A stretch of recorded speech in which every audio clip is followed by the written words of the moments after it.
Verse 18 hanggang 25. Ito ang naganap. Ipinanganak si Jesucristo, nang ipinanganak si Jesucristo. Si Maria na kanyang ina at si Jose na nakatakda ng magpakasal. Ngunit bago sila makasal, nagdadalang tao na si Maria sa pamamagitan ng kapangyarihan ng Espiritu Santo. Subalit, dahil isang matuwid na tao si Jose na kanyang mapapangasawa at ayaw nitong malagay sa kahihiyan si Maria, binalak niyang hiwalayan si Maria ng palihim. Ngunit habang pinag-iisipan ito ni Jose, nagpakita sa kanya sa panaginip ang isang anghel ng Panginoon. Sinabi nito sa kanya, "Jose, anak ni David, huwag kang matakot na pakasalan si Maria, sapagkat ang sanggol na dinadala niya ay mula sa Espiritu Santo. Magsisilang siya ng isang batang lalaki, at Jesus ang ipapangalan mo sa sanggol, sapagkat ililigtas niya ang kanyang bayan sa kanilang mga kasalanan." Unang punto po yun. Verse 22. Nangyari nga ang lahat ng ito upang matupad ang sinabi ng Panginoon sa pamamagitan ng propeta. 23. Maglilihi ang isang berhen at magsisilang ng isang sanggol na lalaki at tatawagin itong Emmanuel. Napansin po ninyo kanina, Jesus, pagdating dito, Emmanuel, ano ba talaga ang pangalan niya? Tuloy po natin, ang kahulugan nito ay kasama natin ang Diyos. 24, nang magising si Jose, sinunod niya ang utos ng anghel ng Panginoon at pinakasalan niya si Maria. Ngunit hindi niya sinipingan si Maria hanggang magsilang ito ng isang anak na lalaki. At Jesus na ang ipinangalan ni Jose sa sanggol. Amen? Ang tanong, ano ba talaga ang diwa ng Pasko? Ano ang kahulugan nito? Ayan. Matagal natin, siguro mga ilang atin natin, paulit-ulit na tayong umatin. Ngunit tulad ng binanggit ko kanina, pag kayo ay kinumusta, kumusta ka na? Ay, ganun pa rin. So, hindi natin naunawaan ang kahulugan o diwa ng tunay na Pasko. Ngayon, iisa-isahin natin. Magsimula muna tayo sa correction. Ang December 25 ay, ano ang December 25? Pasko. Pero, ito po hindi na itala sa kasulatan. Walang December 25 sa kasulatan. Bakit kaya? Dahil niloob ng Diyos na hindi ito maitala. Dahil hindi yun talaga ang kapanganakan ng Panginoong Hesus. Ayan yung December 25. Yan po'y pinagkaisahan ng buong daigdig at tinawag na Pasko. Ngunit, magugulat kayo, pag niresearch nyo ang December 25, ay kapanganakan ng Diyos-Diyosa, sinasamba ng mga pagano. Hindi sa Panginoong Hesus. Mayroong twist. Kaya dito, i-correct natin. Hindi na natin pwedeng baguhin sa kalendaryo. Ang ating Gregorian calendar, natala ang 25. Ngunit, hindi na natin yan pwedeng pakialaman. Ang diwa na lang yan o ang kaisipan ang babaguhin natin. Kung kaya't napapansin ninyo, mula ng 2018 hanggang ngayon, hindi tayo nag-celebrate ng saktong 25. Napansin ninyo? Dahil hindi yan ang kapanganakan ng Panginoong Hesus. Kaninong kapanganakan yan? Sa Diyos ng mga pagano. Hindi kay Jesus. Isa pang tanong, koreksyon. Ilan ang dumalaw? Ano ang sabi doon? Hari ba yung dumalaw? Hari? Di ba yung kanta? May tatlong haring nagsidalaw. Hari? Sila po ay mga banta. Ilan ang dumalaw? Sino makasagot? May premyo sa akin. 3. Koreksyon. Hindi po 3.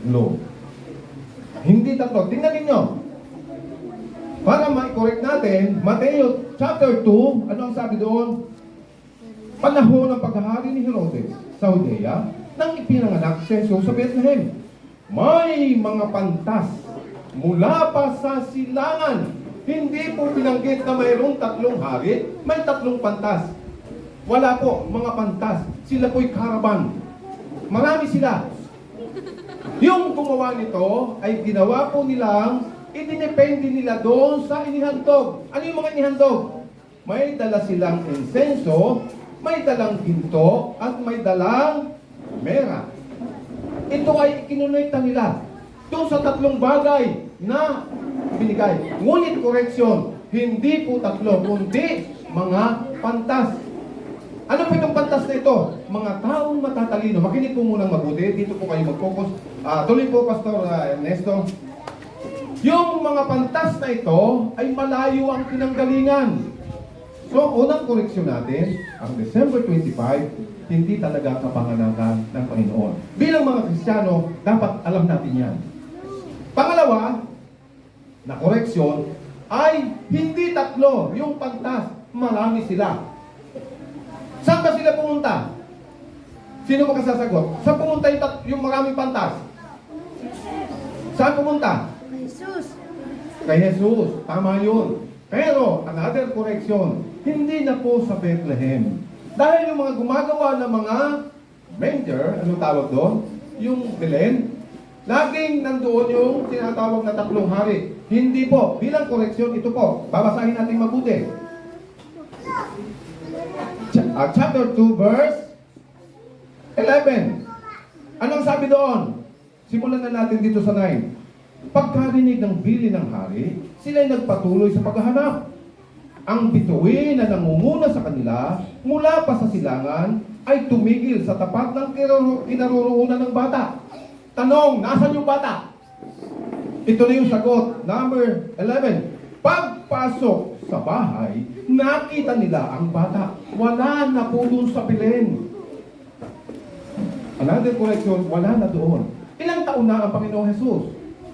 Almost 2 years old. Hindi na po sanggol.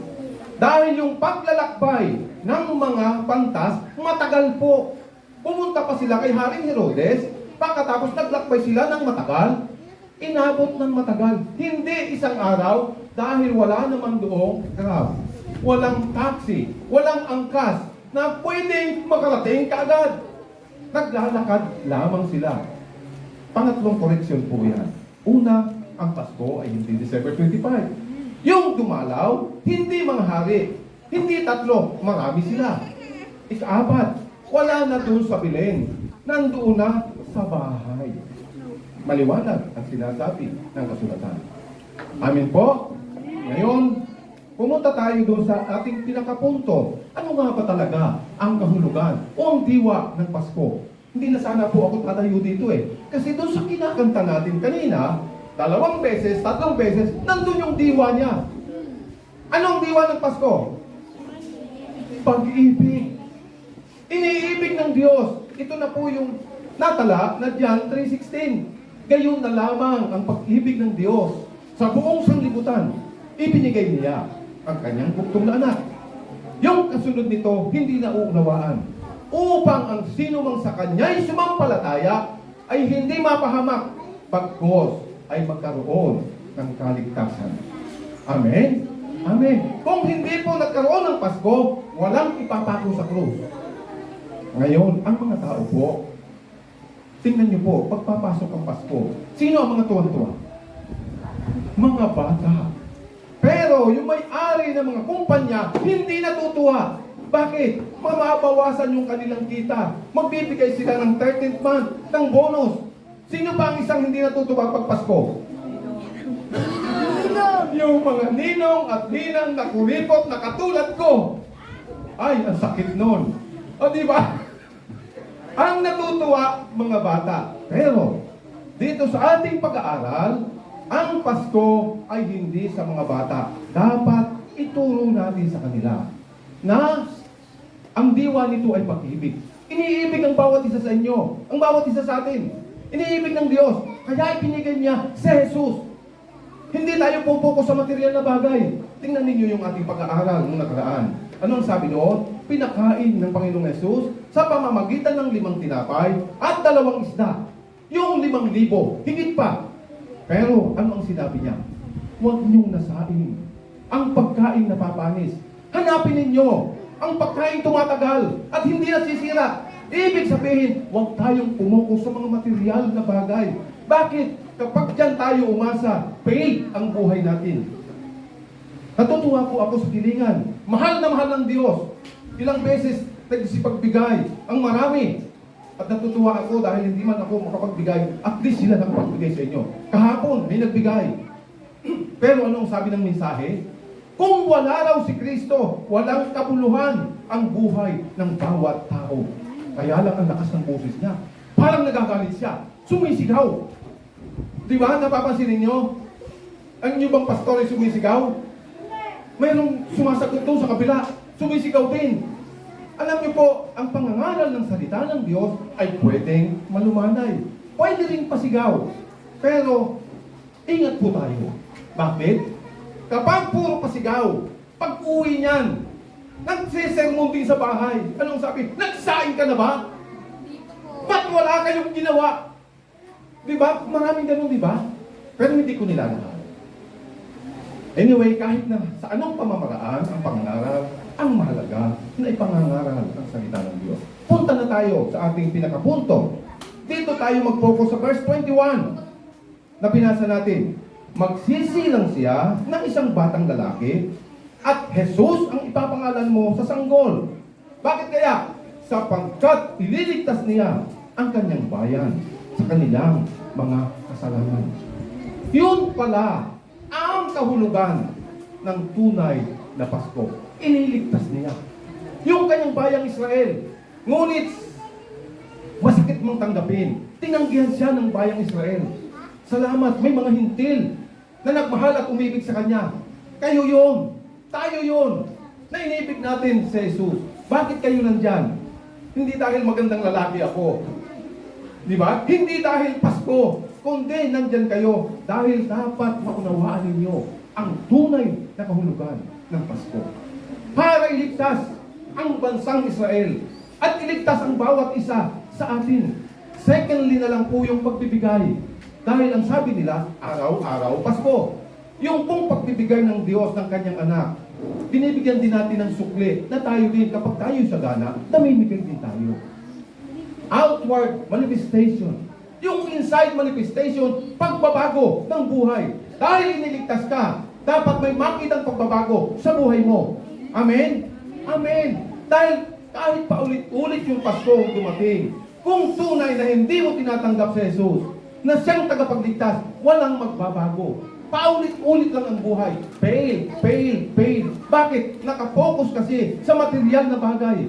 Tingnan na natin si Jesus na siyang simula at tatapos ng ating mga pananampalataya. Kay Jesus tayo tumingin. Hindi sa akin. Hindi sa kakayanan ng simbahan. Maraming simbahang mayayaman. May kakayanang magbigay. Nagbibigay nga sila ng house and lot eh. Di ba, Pastor? Nagbibigay ng maraming bagay. Ngunit lahat ng binibigay na galing sa mundo, ito ay mawawalan ng saysay. Ngunit yung binigay ng Diyos na anak niya, na si Jesus, kapag pinaupo natin, pinapasok sa ating puso, yan ay maglalas hanggang sa huling sandali ng ating hininga. Amen. At ang dulot niyan ay kaligtasan. Kung hindi ibinigay si Jesus nung panahon ng unang-unang Christmas, walang ipapako sa krus. At ang tunay na kahulugan niyan ay yung kanyang kamatayan. Pagkamatay niya, tinubos ka niya. Kung walang kamatayan, walang pagkabuhay, hindi niya matatalo ang kasalanan. Hindi niya matatalo ang kamatayan. Ngunit natalo niya ito.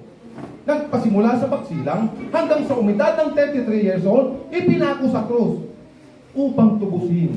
Una, ang mga Israelita. Ikalawa, bawat isa sa atin.